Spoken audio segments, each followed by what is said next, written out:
Hello everyone, good evening. আশা করি সকলেই ভালো আছো, আমিও ভালো আছি। তো আজকে একটা নতুন ভিডিও নিয়ে হাজির হচ্ছি অনেক দিন পরে। অ্যান্ড এই ভিডিওটা একটু অন্যরকম হতে চলেছে, অ্যান্ড স্পেশালি তাদের জন্য যারা নতুন বাচ্চা মানে নিউ মম রয়েছেন এবং বাচ্চার 6 মান্থস ওল্ড প্লাস হয়ে গেছে, তাদের উদ্দেশ্যে কিন্তু ভিডিওটা করছি। অ্যান্ড ফুড সংক্রান্ত রিলেটেড মানে ফুড রিলেটেড ভিডিওটা কিন্তু আমি করতে চলেছি। তো ফার্স্টেই বলে দিই, আমার বেবি এখন 8 মান্থস রানিং, মানে 8 মাস বয়স চলছে। তো ওকে আমি ঘরোয়াভাবে ভাত দিই, একটুখানি সবজি দিই, তার সঙ্গে একটু ডাল দিই, সব কিছু মিলিয়ে মিশিয়ে কিন্তু খাওয়াই দুধের পাশাপাশি। অ্যান্ড কিছুদিন হলো রিসেন্টলি আমি কিন্তু হোমমেড সেরেলাক খাওয়ানোকে স্টার্ট করেছি। তো সেটাই আমি তোমাদের সাথে যে শেয়ার করবো, আপনাদের সাথে শেয়ার করবো যে আমি হোমমেড সেরেলাকটা কীভাবে বানাচ্ছি। তো সেটা বলার মেইন কারণ হচ্ছে, হোমমেড সেরেলাক বানানোর মেইন কারণ হচ্ছে যে বাড়িতে বানানো যে কোনো জিনিসই কিন্তু প্রিজারভেটিভ থাকে না। বাট বাইরে আপনি যখন কোনো সেরেলাক কিনতে যাবেন, সেটা বেবির জন্যও খুব একটা বেশি ভালো হয় না, আর আপনি লং টার্ম রেখে ইউজ করতে পারবেন না। তো বাড়ি বানানো যে কোনো ফুডই স্টোরেজ থাকে, আর সেটার মধ্যে কিন্তু প্রিজারভেটিভ থাকে। তো সেই উদ্দেশ্যেই কিন্তু হোমমেড সেরেলাক খাওয়ানোটা খুব দরকারি হয় বাচ্চাদের। তো আমি সেই জন্য আমার বেবির খেয়াল রেখে কিন্তু আমি হোমমেড সেরেলাকটা বানাই। তো কী দিয়ে বানাই সেইটা উদ্দেশ্যে কিন্তু আমি ভিডিওটা করছি। তো চলো ভিডিওর মেইন পার্ট আমি তোমাদেরকে বলি যে কী দিয়ে আমি আজকে এই সেরেলাকটা তৈরি করি। ভিডিওর এন্ড অবধি সবাই সাথে থেকো। ভিডিওটা ভালো লাগলে কিন্তু অবশ্যই লাইক করতে ভুলো না। আর যারা যারা নতুন রয়েছে আমার ভিডিও থেকে যদি উপকার পাও, অবশ্যই কিন্তু সাবস্ক্রাইব করে দিও। So let's get start into the video. তো মেইন ইনগ্রেডিয়েন্টের যেটা হচ্ছে সেটা হচ্ছে যে খই।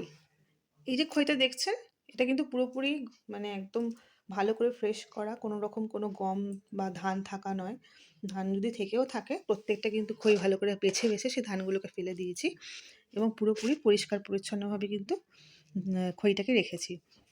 আর তারপরে যে ইনগ্রিডিয়েন্টটা রেখেছি সেটা হচ্ছে মাখানা। এই যে বাটিটা দেখছেন, এই বাটিটার মতন 2 বাটি কিন্তু আমি মাখানা রেখেছি, পুরোপুরি আনসল্টেড, আনফিল্টার্ড। ঠিক আছে? এখানে রয়েছে আমন্ড বাদাম এবং সাথে কাজু বাদাম।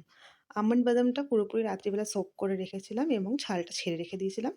আর এখানে রয়েছে এতটা পরিমাণ কাজু বাদাম। এর থেকে বেশি কিন্তু কোয়ান্টিটি আমরা দিচ্ছি না, কারণ বাচ্চার খাবারের ব্যাপার আছে, হজমের ব্যাপার আছে, ডাইজেশনের ব্যাপার আছে। তো এতটা মতন কোয়ান্টিটি আমরা ওর জন্য ইউজ করব। আর রয়েছে ছোলা। এটাও কিন্তু পুরোপুরি আনসল্টেড এবং আনফিল্টার্ড, মানে নর্মাল বালিতে ভাজানো রয়েছে। আর এতটা কাপ মতন কিন্তু আমি ছোলা নিয়েছি ওর জন্য। তো এগুলোকে প্রত্যেকটা কিন্তু ইনগ্রেডিয়েন্টগুলোকে আমরা আলাদা আলাদা করে মিক্সার গ্রাইন্ডারে গ্রাইন্ড করে নেব। তো মিক্সার গ্রাইন্ডারে গ্রাইন্ড করার আগে যেটা করতে হবে, প্রত্যেকটা ইনগ্রেডিয়েন্ট একটু কড়াইতে ভালো করে ড্রাই রোস্ট করে নিতে হবে হালকা তাপ দিয়ে। দেখতেই পাচ্ছ গ্যাস আমি অলরেডি অন করে দিয়েছি এবং একে একে প্রত্যেকটা আইটেম জাস্ট ফার্স্টে আমি আমার মাখানা দিয়েছি, এটা হালকা ব্রাউন হতে দেবো। দেন দিয়ে দিচ্ছি খই, সেটাকেও আমি হালকা ব্রাউন হতে দেবো। এভাবে একে একে কিন্তু প্রত্যেকটা ইনগ্রেডিয়েন্ট আমি দিয়ে দেবো, যাতে এগুলোকে যখন আমরা মিক্সার গ্রাইন্ডারে একটু হালকা ঠান্ডা করে যখন আমি ঢোকাবো, অ্যান্ড সেটা কিন্তু গুঁড়ো হতে খুব সুবিধা হয়।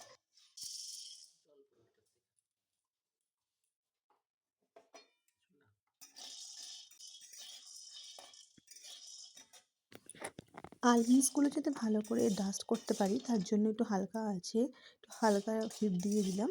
আর সম্পূর্ণ জলটাকে এই কারণেই শুষে নেওয়া হয়েছে কাপড়ের মধ্যে, যাতে ডাস্ট হতে খুব ভালোভাবে সুবিধা হয় মিক্সার গ্রাইন্ডারে।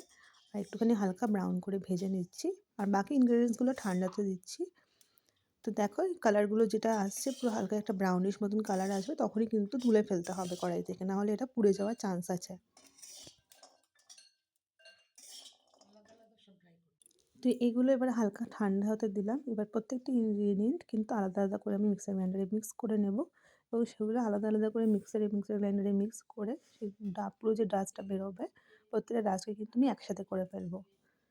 And at the end of the time আমাকে যে ছাঁকনি দেওয়া হবে, সেই ছাঁকনি দিয়ে কিন্তু ভালো করে ডাস্টটাকে আমি কিন্তু ছেঁকে নেবো একবার, যাতে কোনো রকম কোনো দানা বা কিচ্ছু না থাকে।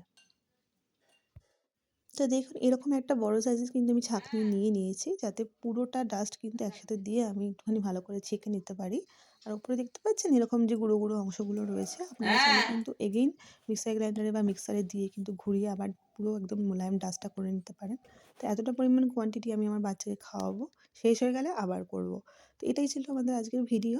উপকারে আসলে বা ভালো লাগলে কিন্তু অবশ্যই ভিডিওটা লাইক করতে ভুলবেন না। যারা, যারা এখনো নতুন রয়েছেন সাবস্ক্রাইব করেননি প্লিজ সাবস্ক্রাইব করে দেবেন এবং যত পারবেন শেয়ার করবেন। টাটা।